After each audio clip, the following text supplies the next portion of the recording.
दिसतो. तर काही मित्र किल्ल्यावरून रिटर्न येताना पण दिसत होते. तर बऱ्याच जणांची उत्सुकता असते. ज्यावेळेस तुम्ही पुण्यावरून ह्या किल्ल्यावरती जाता त्यावेळेस तुम्हाला गुगल मॅप रस्ता दाखवत नाही किंवा तो वॉकिंग डिस्टन्सचा रस्ता दाखवतो आणि तुम्ही तिकडे जाताना तुम्हाला ठिकठिकाणी अशा प्रकारचे घरं वगैरे दिसतील जे की गावाकडच्या टाईपचे आहेत. तुम्हाला रस्त्यावरती ठिकठिकाणी असे बांबू वगैरे दिसतील, बांबाची बेटं वगैरे. तर हे ट्रॅव्हल करतानाच एक पाहण्यासारखे एक निसर्गरम्य दृश्य आहे. आणि ज्यावेळेस तुम्ही ट्रॅव्हल करता तुम्हाला प्रत्येक वेळेस तुमची नजर किल्ल्यावरती जाते की एवढा भव्य मोठा किल्ला कसं काय असू शकतो. आणि म्हणजे प्रत्येक वेळेस एक आश्चर्याचीच भावना तयार होते. तर इथे तुम्ही गाड्या वगैरे पार्किंग करू शकता. 2 व्हीलर 4 व्हीलर सर्व काही पार्किंगची एकदम व्यवस्था केलेली आहे. त्यामुळे तुम्हाला कुठेही अडचण येत नाही आणि सर्व काही व्यवस्थित त्यांनी नियोजन केलेलं आहे. तर खाली हॉटेल आहेत, वरती हॉटेल आहेत आणि एकदम खालच्या एंडपासून तुम्हाला सुरुवात करायची तर तो व्ह्यू असा दिसतो. ठिकठिकाणी तुम्हाला असे पर्यटक वगैरे भेटलेले दिसतील आणि त्यांनी प्राणी पक्षी किंवा शिवाजी महाराजांबद्दल माहिती लावणारे बोर्ड्स आहेत. तर ते वाचा आणि त्यांचं अनुकरण करा. हा जसं वरती जाईल तसं मी किल्ल्याचे व्ह्यूज घेतलेले आहेत आणि व्हिडिओ काढल्याशिवाय मनाला एक शांतता बसत नाही. एवढं नैरम्य दृश्य दिसत आहेत तिथे. प्रत्येक क्षणी शिवाजी महाराजांचा तिथे इतिहास आठवतो आणि वेगवेगळ्या प्रकारचं आश्चर्यता तिथे तयार होते. कचरा तुम्ही ह्याच कचरापेटीत टाकावा. ही आजोबांची फुल घेतलेली मुलाखत तुम्ही एकदा ऐका. तर आजोबांना बोलल्यानंतर आम्ही परत वरती आलो आणि इकडेच वरती जसं वरती जाईल तसं तुमचा व्ह्यू बदलत जातो. किल्ल्याचं काही ठिकाणी डागडुजीचं काम सुरू आहे. हा एक छोटा मुलगा होता, तो येऊन बसलेला. तर त्यालाही आम्ही तो थोडासा कंटाळ्यामुळे त्याला आम्ही एक धीर देत होतो.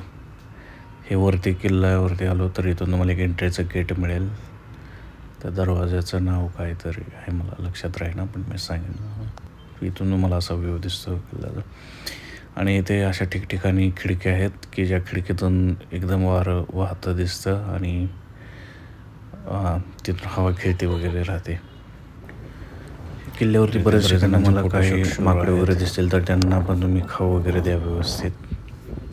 इथे लस्सी वगैरे पण दिली जाते, पण लस्सी घेताना सावधान, कारण ते सुरुवातीला 20 रुपये सांगतात, नंतर मसाला वगैरे टाकून 30 रुपये देतात आणि तुम्ही इथे फसू शकता. म्हणजे जे काय प्राईस आहे ते फायनल विचारा. परंतु इथे वरती तहान लागलेली असते त्यामुळे हे असं शीत पिणं पण चांगलं आहे.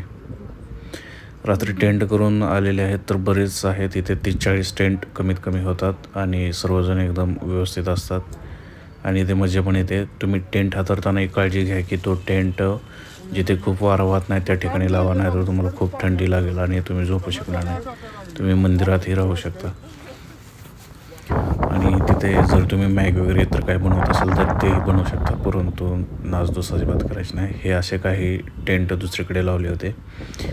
तर टेंट आणखी एकदा सांगतो की जर तुम्ही जिथे वारा येईल तिथे टेंट लावला तर तुम्हाला रात्रभर अजिबात झोप येणार नाही, कारण आम्हाला त्याचा अनुभव आला. हे रात्री काही शूट केलेले व्हिडिओ आहेत. किल्ल्यावरती लाईट वगैरे प्रॉपर आहे आणि हे पुणे सिटीचा एकूण असा व्ह्यू दिसत आहे.